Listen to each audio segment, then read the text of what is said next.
અમરેલી જિલ્લાના ધારી, વડિયા, સાવરકુંડલા, બાબરા અને જાફરાબાદ સહિતના મોટા ભાગના વિસ્તારોમાં પેટ્રોલ અને ડીઝલની ભારે અછત સર્જાઈ છે. તો એક તરફ ચોમાસાની શરૂઆત સાથે જ ખેતીની મોસમ બરાબરની જામી છે, ત્યારે બીજી તરફ ખેડૂતોને ટ્રેક્ટર માટે ડીઝલ મેળવવું મુશ્કેલ બન્યું છે. તો સમગ્ર જિલ્લામાં જાણે કોઈ કટોકટી કે યુદ્ધ જેવી પરિસ્થિતિ હોય તેમ પેટ્રોલ પંપો પર વાહનો અને પ્લાસ્ટિકના કેરબાઓની કિલોમીટર સુધી લાઈનો જોવા મળી રહી છે. તો અમરેલી જિલ્લાના ખેડૂતોનું શું કહેવું છે, જોઈએ વિસ્તારથી. નમસ્કાર દર્શક મિત્રો, BS9 TV ન્યૂઝમાં આપની સાથે હું છું નેહા પટેલ.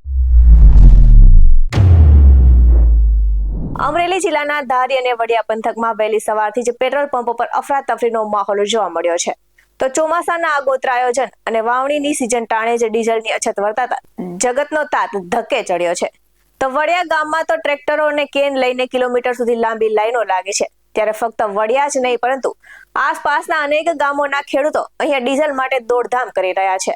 તો ખેડૂતોને 200 લીટર પેટ્રોલ ડીઝલ આપવાના પરિપત્ર બાદ પણ પંપો પર બેકાબુ ભીડ બની છે, પરંતુ પૂરતો જથ્થો ન હોવાના કારણે પંપ સંચાલકો માત્ર 1000 રૂપિયાની મર્યાદામાં જ ડીઝલ આપી રહ્યા છે. તો ખેડૂતોનું કહેવું છે કે સાવરકુંડલાના પેટ્રોલ પંપો પર અમે ગયા પણ લગભગ બધા જ પેટ્રોલ પંપો પર ડીઝલ ખાલી થઈ ચૂક્યું છે. તો અહીં મહુવા રોડ પર આવેલા માત્ર એક જ પેટ્રોલ પંપ પર વેચાણ થઈ રહ્યું હોવાથી આખું શહેર ત્યાં ઉમટી પડ્યું છે. તો બીજી તરફ જાફરાબાદ તાલુકામાં પણ છેલ્લા 2-3 દિવસથી ઈંધણ ન મળતા વાહન ચાલકો ત્રાહિમામ પોકારી ઉઠ્યા છે. ત્યારે નવાઈની વાત તો એ છે કે તાજેતરમાં જ ભાવ વધારો થયો હોવા છતાં પેટ્રોલ ડીઝલનો જથ્થો ખૂટી પડ્યો છે અને તંત્રની વ્યવસ્થા સામે અનેક સવાલો ઊભા થયા છે. તો વાહનોમાં ઈંધણ ખાલી થઈ જતા હવે ખેડૂતો પ્લાસ્ટિકના કેરબા લઈને લાઈનોમાં ઊભા છે. ત્યારે લાઈનોમાં ઊભા રહેલા ખેડૂતોએ કહ્યું છે કે સવાલ એ થાય છે કે જો પુરવઠો પૂરતો છે તેમ તંત્ર કહે છે તો પછી ખેડૂતો અને વાહન ચાલકોને કલાકો સુધી લાઈનમાં કેમ ઊભા રહેવું પડે છે. તો અમરેલી જિલ્લામાં ઊભી થયેલી આ ઈંધણની અછતે સામાન્ય નાગરિકથી લઈને ખેડૂતોની કમર તોડી નાખી છે અને વાવણીના સમયે જ ડીઝલ ન મળવું એ ખેડૂતો માટે બહુ મોટો ફટકો છે. હવે જોવાનું એ રહેશે કે સરકાર અને પુરવઠા વિભાગ આ ગંભીર પરિસ્થિતિને થાળે પાડવા શું કરે છે. ત્યારે નજર કરી આવેલી પ્રતિક્રિયા પર. રમેશભાઈ વસરામભાઈ આહિર, ગામ ધારી, જિલ્લો અમરેલી. હવે હવાના 6 વાગ્યાના પબ્લિક એટલું લાઈનમાં ઊભું છે, અત્યારે પાણી પીવા નથી મળતું એ પોઝિશનમાં આવીએ અને ડીઝલ મળતું નથી. હવે ડીઝલની આ રીતની કેટલા ટાઈમ રહે એ કંઈ હલ નથી. હવે અત્યારે ખેડૂત ડાયરાને ખેતી એમને પીડી ખેતીમાં કોઈ ખેડવાનું હળખેડ કરવી, સા નાખવા કોઈની પોઝિશન અત્યારે બહુ ખરાબ છે. અને હાલમાં ડીઝલ અત્યારે આવે જ્યાં લાઈનમાં ઉભા એટલે થોડાક રહી જાય બિચારા એમના પાસે. હવે માગણી શું છે તમારી? માંગણી આપણી એ છે કે ટાઈમસર ડીઝલ બધા ખેડૂતને મિત્રોને મળી જાય એવી બધી માંગણી છે અમારી.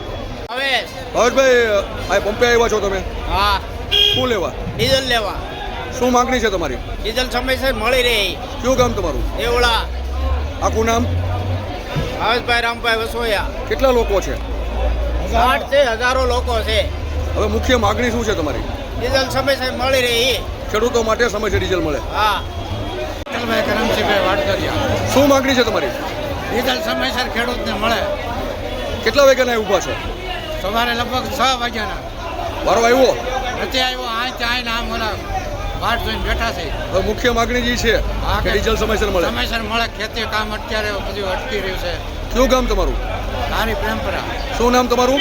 વિઠ્ઠલભાઈ કરમસિંહભાઈ. આવા જ વધુ અહેવાલ સાથે ફરી મળતા રહીશું. તમે અમારી YouTube ચેનલને સબસ્ક્રાઇબ કરવાનું, અમને Facebook અને Instagram પર ફોલો કરવાનું ભૂલશો નહીં. બાકી નવી અપડેટ્સ મેળવવા માટે આપ જોતા રહો BS9 TV ન્યૂઝ.